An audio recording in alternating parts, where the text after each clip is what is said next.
Today marks a week of activities that are designed to help our congregation and our community learn more about what some scholars are calling the largest and worst humanitarian crisis since World War II. In Syria alone, there are 4.8 million refugees, and 6.5 million Syrians are living in Syria as an internally displaced, with half of those being children. There are 13.5 million Syrians and others who are desperately in need of humanitarian assistance.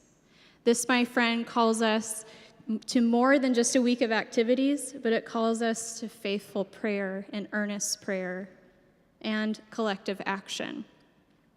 So this morning, I want to welcome Steve Haas to join me here on the chancel. Steve works with an organization called World Vision, which is a Christian humanitarian organization that partners with children and families and communities to help tackle issues of poverty and injustice.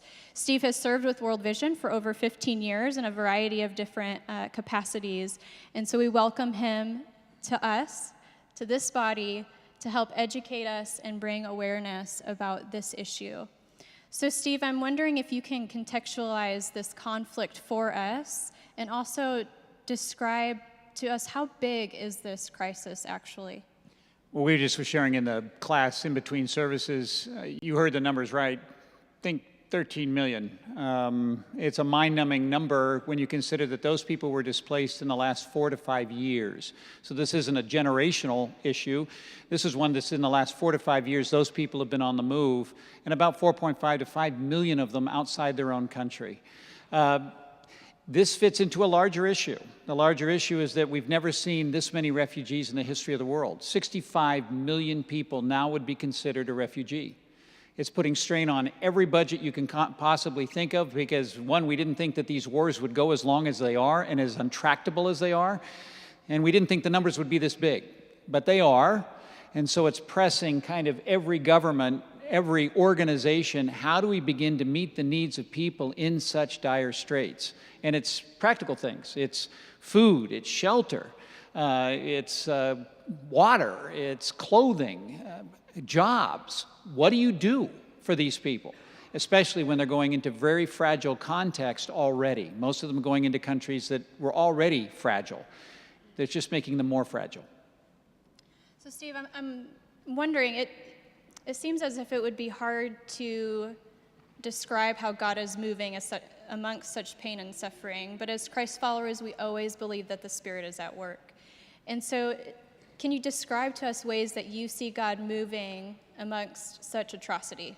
Well, again, the level of atrocities that people have seen is off the charts. In fact, much of the stories that I hear, I would never repeat in a service. I'd probably repeat it in a small group, but never in a group this large because it's traumatizing.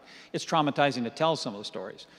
But in the midst of that, when people of God begin to move, when they begin to reach out, even without an end line, not knowing what's going to happen in the battle of Syria or what's happening with ISIS or what's going in Iraq, when the people of God begin to move and begin to do practical acts of compassion and service, God shows up in amazing ways.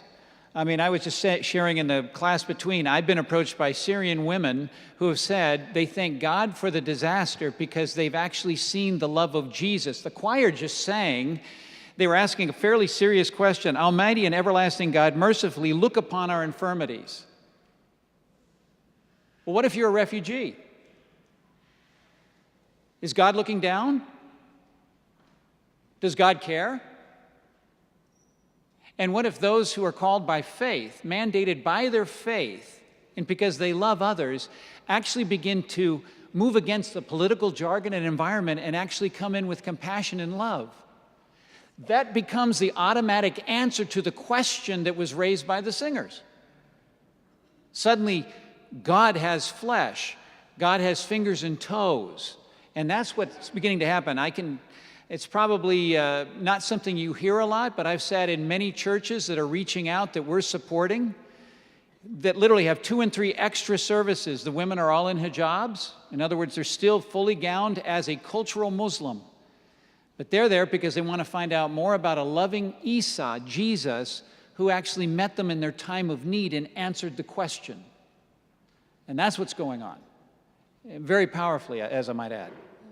So what are some of the basic needs, and how is World Vision appropriately responding and bringing relief and aid? Well, we actually think we've been kind of called for this moment. We're the largest purveyor of clean water in the world right now. If in the communities we're working in, there's somebody every 10 seconds getting clean water because of World Vision's work in the world. So obviously the UN and other agencies have said, would you just help us in that way? Most of the refugees are not professional refugees. These are people who, they're like you. They're middle to upper income. Often they're single jobs. The mother's at home staying with the kids, or they're double income, often double degrees, single and double degrees, but they don't know how to do clean water. They don't know how to do waste treatment. They're not used to building houses. They got people who build houses for them. So suddenly you've got those people in very complex refugee situations, often in the middle of a farm field. And so we're moving in with the way in which we go to work, clean water, health, education. Are probably the thing that we're known for the most right now is child-friendly spaces. Half, you said. Half of the refugees are kids. And about 20% of those are getting educated. So someone's got to move in. If you are serious about radicalization of youth, which we all should be serious about, then the time to act is now, not 20 years from now. And so getting in and creating psychosocial ways in which these children can unpack the memories and also find a loving atmosphere in which they can actually exist and play. It's a big thing. So what can we do?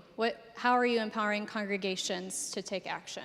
Well, I think one of them was just mentioned. You've got this experience that's coming. I just hope you would, right now, look down at your iPhone, schedule in an appointment. I'm going to make that. Yeah, I'll do Thursday or Friday or Saturday, but I'll go through that. I'll take 20 minutes of my time to go and get educated. So number one, get educated. Two, pray. That this is actually an item to be praying about. This is where poverty is going. Syria is the poster child of the fragile states, and this is where poverty is going. So if it is, let's all just kind of all agree together that this is missions for the future. So let's get educated. And the third one is to engage. You've actually got a flyer in here called a refugee responder. For us to work with the Christian agencies, organizations that we're working in, we need support. This one's bigger than us. We're taking care of about 2.3 million refugees right now in Syria and Iraq alone. In order to do that, we really need the help of the church. And so is this something that you could just say as a family, we're going to sponsor one of these. We're going to do one of these or two. But get educated, pray, and then come alongside us. We could sure use your help. Thank you, Steve, for being here. This is what you'll find in your tapestry. So if you don't have a tapestry this morning, pick one up on your way out. And if you're interested in responding in this way, this is one way that you can respond. You can visit the James Gallery after the service and do that. But we have many ways that you can respond. You can respond by adopting a refugee family through one of our local ministries, Gateway of Grace. We are always looking for people to come alongside and to build relationships with the strangers among us and to show them the love of Christ and to meet them in their need. Steve, thank you again for being with us. And in all, I just really do encourage you, seriously consider visiting the World Vision Experience trailer that'll be parked in the north parking lot this week, and bring a friend. You don't want to miss it. Thank you.